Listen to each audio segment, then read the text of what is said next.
Investors के लिए किस तरीके से इन्वेस्ट करना ज़्यादा अच्छा हो सकता है वो तो हम हमारे पार्ट 1 में समझ चुके हैं। अब पार्ट 2 में डेरिवेटिव्स मार्केट को अच्छी तरीके से समझने की ज़रूरत है। डेरिवेटिव मार्केट में काफ़ी सारे लोगों का बहुत इंटरेस्ट आता है। क्योंकि यहाँ पे गेन्स काफ़ी हायर होते हैं। तो सबसे पहले समझते हैं कि डेरिवेटिव मार्केट क्यों इतना ज़्यादा अट्रैक्टिव है और साथ में इसमें क्या रिस्क फैक्टर इन्वॉल्व है। तो सबसे पहले डेरिवेटिव मार्केट के दो पार्ट, फ्यूचर और ऑप्शंस, इन दोनों को डिटेल में समझने की जरूरत है। जनरली फ्यूचर मार्केट होता क्या है? फ्यूचर मार्केट हम स्टॉक्स के मल्टीपल या फिर हम स्टॉक्स को बोल सकते हैं कि जो स्टॉक्स में ज़्यादा वॉल्यूम होता है और स्टॉक्स में लॉट साइजेस में वर्किंग होती है। डेरिवेटिव्स में प्रॉपरली कॉन्ट्रैक्ट के साथ काम होता है। मीन्स हर कॉन्ट्रैक्ट 3 ईयर का होता है और एक कॉन्ट्रैक्ट की लाइफ साइकिल 3 मंथ की होती है। At a time 3 contracts running होते हैं। जैसे अगर मैं बात करूं कि अभी चल रहा है सितंबर, तो सितंबर का लास्ट थर्सडे जो है वो कॉन्ट्रैक्ट एक्सपायरी होगा। इसके अलावा सितंबर के अलावा अक्टूबर और नवंबर कॉन्ट्रैक्ट भी रनिंग है।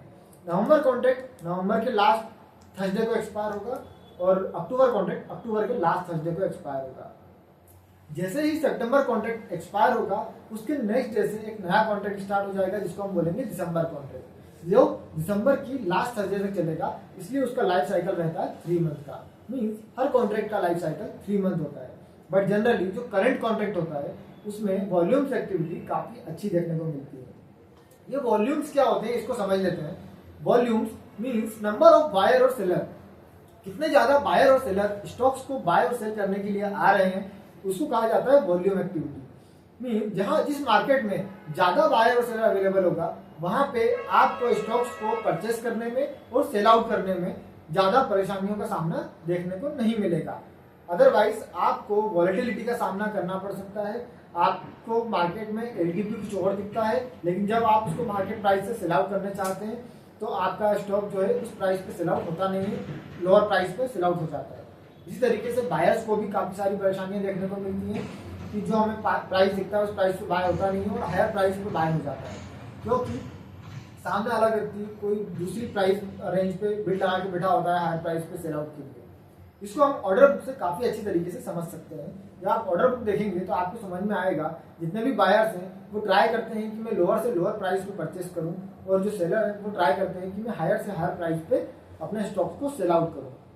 जनरली हमें ध्यान रखना चाहिए कि जहाँ पे कंपटीशन ज़्यादा होंगे, जहाँ पे बायर और सेलर बहुत ज़्यादा होंगे, वहाँ पे इस तरीके के फ्लक्चुएशन देखने को नहीं मिलेंगे। तो हमेशा ऐसे स्टॉक्स को ट्राई करना चाहिए जहाँ पे वॉल्यूम एक्टिविटीज काफ़ी अच्छी हो। सेकेंड थिंग, हमें ध्यान रखना चाहिए कि हमें क्या मार्जिन की रिक्वायरमेंट होती है, साथ में उस स्टॉक का क्या वॉलेटिलिटी है। अगर इस स्टॉक में वॉलेटिलिटी ज़्यादा है तो हमेशा ध्यान रखें अपने मार्जिन के अलावा भी बैकअप फंड्स रखें, क्योंकि मार्केट में वॉलेटिलिटी के साथ आपको मार्जिन की एक्स्ट्रा मार्जिन की रिक्वायरमेंट पड़ सकती है। अगर आपके पास एक्स्ट्रा मार्जिन बैकअप में नहीं होंगे तो आपकी पोजीशन सिक्योर अप हो जाएगी और आप फिर नई पोजीशन भी बिल्डअप नहीं कर पाएंगे।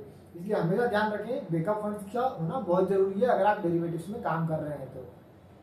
नेक्स्ट थिंग आती है कि यहाँ पे हम N number of shares purchase नहीं कर सकते जैसे हम स्टॉक में कैश में मार्केट में करते हैं। यहाँ पे हमें लॉट साइज परचेस करने होते हैं। अलग अलग स्टॉक्स के लॉट साइज अलग अलग होते हैं। ऑन एवरेज अगर मैं लॉट साइजेस की बात करूँ तो 8 से 10 लाख रुपए में कोई भी लॉट की वैल्यू आ जाती है और इसके लिए नियर बाय 1.5 से 2 लाख रुपए का मार्जिन की ही रिक्वायरमेंट होती है। 1.5 से 2 लाख रुपए के मार्जिन में आप एक लॉट परचेस कर सकते हैं। अगर आपको मल्टीपल लॉट्स परचेस करने हैं तो आप मल्टीपल मार्जिन की रिक्वायरमेंट भी आपको होगी। अगर आपको 4 लॉट परचेस करने और एक लॉट का मार्जिन 2 लाख रुपए तो आपको 8 लाख रुपए अपने डीमेट अकाउंट में रखने होंगे। साथ में जो बैकअप फंड्स आपके पास होने चाहिए वो जरूर होना चाहिए, क्योंकि अगर आपकी पोजीशन M2M लॉस में गई तो फिर आपको मार्जिन एक्स्ट्रा पे करने पड़ेंगे। अब बात करते हैं फ्यूचर मार्केट का बेनिफिट क्या है। यहाँ पे हम शॉर्ट सेलिंग भी कर सकते हैं और उसको कैरी फॉरवर्ड भी कर सकते हैं कॉन्ट्रैक्ट एक्सपायरी तक। जनरली कैश मार्केट में हम ऐसा नहीं कर सकते थे। हम कैश मार्केट में किसी भी शेयर को बाय कर सकते हैं और लंबे समय के लिए होल्ड कर सकते हैं, लेकिन अगर हमें शॉर्ट सेलिंग करनी है तो वो केवल इंट्राडे के लिए ही पॉसिबल होती है। बट अगर आप फ्यूचर मार्केट में काम कर रहे हैं तो आपको कैश मार्केट की तरह इंट्राडे में ही शॉर्ट सेलिंग का पोजीशन स्क्वायर ऑफ नहीं करनी होती, आप इसको कैरी फॉरवर्ड कर सकते हैं। बट हाँ, ध्यान रखें, एक ड्रॉबैक ये भी हो सकता है कि आपको कॉन्ट्रैक्ट एक्सपायरी के टाइम पे अपनी बाय की हुई चीज या सेल की हुई चीज दोनों को स्क्वायर ऑफ करना जरूरी होता है। मीन्स बाय की हुई चीज को सेल आउट करना पड़ेगा और सेल की हुई चीज को बाय भी करना पड़ेगा, परचेज भी करना पड़ेगा। नेक्स्ट थिंग आती है कि हम डेरिवेटिव मार्केट में किन चीज़ों का ध्यान रखना चाहिए। डेरिवेटिव मार्केट में इन्वेस्ट करते समय हमेशा ध्यान रखें कि स्टॉक की वॉलेटिलिटी कितनी है। अगर वॉलेटाइल है स्टॉक ज़्यादा तो आपके स्टॉक्स में रिस्क एपेटाइट आपको उसके अकॉर्डिंग देखना पड़ेगा।